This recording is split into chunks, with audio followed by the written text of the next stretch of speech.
Communication training with Dan O'Connor. Hi everybody, it's Dan O'Connor with Dan O'Connor Training, and Maggie is making a guest appearance today. She is my other Springer. Most of you know Buddy the dog, who gives great advice when it comes to dealing with difficult people and really improving any relationship. A question that I got from Alexis Lennon. And she asks, can you go a little more in depth about the possible rewards the difficult person is receiving? I'd love to, Alexis. Goodbye, Maggie. When we're dealing with difficult people, remember that there's a basic principle that is true in all of our relationships. And that principle is what gets rewarded gets repeated. That's a basic truth. What gets punished does not get repeated is not a basic truth. Punishment is not as effective in terms of behavior modification as rewards are. It's just not. You want to reward the behavior you want to see more of, because what gets rewarded gets repeated. So that can either be a positive thing, I want to encourage more positive behavior, or I can, without knowing it, reward difficult behavior in my life. Now, if you have an occasional difficult person, that's one thing. But if you see a pattern of difficult behavior in your life, something seems to keep happening over and over and over, whether it's the person I'm currently with or the person I'm going to be with tomorrow, I notice a pattern. Or it's the same person, but they do it again and again and again and again. First time's about another person. The third time you see that particular behavior in the same person or in various people, but it keeps coming up, that is about you.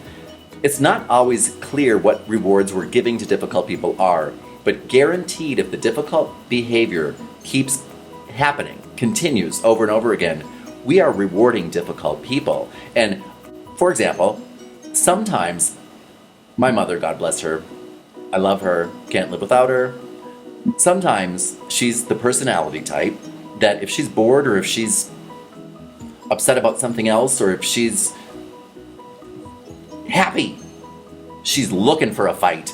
She's a fighter, which is wonderful. Our gift is our curse and our curse is our gift. When I need somebody to fight, she's the one I go to. When I need somebody to be on my side and champion my cause, she's the one I go to. However, she's a fighter. And so sometimes she's looking for a fight when there's no reason to pick a fight with me, but you can kind of tell she starts in and she's looking for a fight. I now know if I give her a fight, that encourages more of that behavior. Now, with your mom, I doubt that you can really engage in too much behavior modification, but in general in life, we sometimes are rewarding behavior without being aware that we are, because sometimes someone will engage in difficult behavior with us, and what we'll say is to ourselves, something like, I practice being nasty. This morning when I was in the shower, I was washing my hair thinking about that you might say something like you just said, and so I was thinking about how nasty I could possibly be, because my goal is to win the blue ribbon for the ugliest communicator at work. Sometimes when we sit around thinking about, what am I going to say to them the next time they do this, trying to trump people, when it comes to being a difficult, hateful person. But when we instead decide, wait a minute, how can I most effectively increase the odds that this behavior will not continue?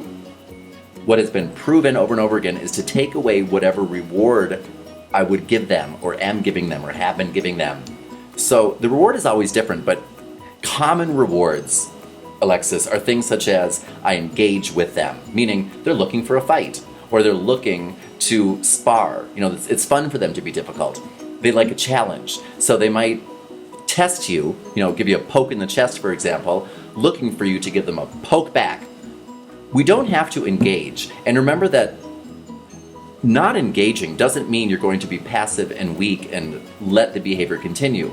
You can not engage while being assertive and being clear in your communication. For example, if I don't want to engage, I might say something such as, John, why would you say something like that to me? Or, John, I'm confused.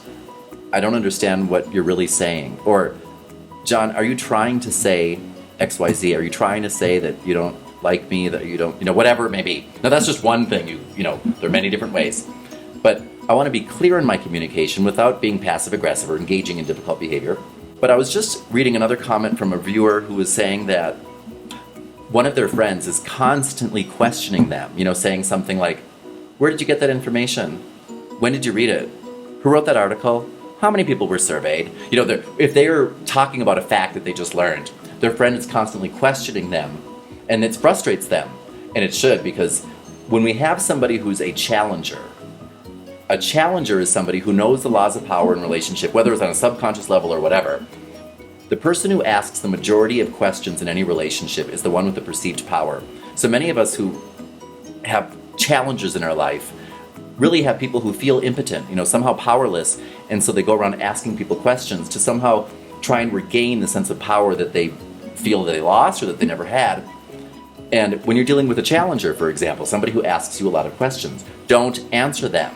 Every time somebody asks you a challenge question, ask them 2 questions for every 1 question they ask. Something such as, why would you ask me something like that? Are you always this curious? Whatever it may be.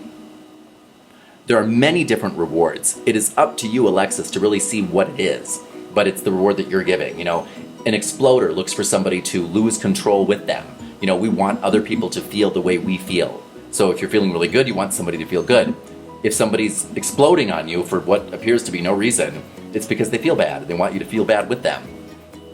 Maybe giving that to them at the moment can help them disengage and move right along. But if there's somebody who tends to always hook you into their drama over and over and over and over again, what the challenge is not giving them the reward of being sucked in or being hooked into their relationship. Maybe. You need to look at each situation individually, but recognize that you are the key. And if there is behavior that continues over and over and over again in your life, it's because you're rewarding it.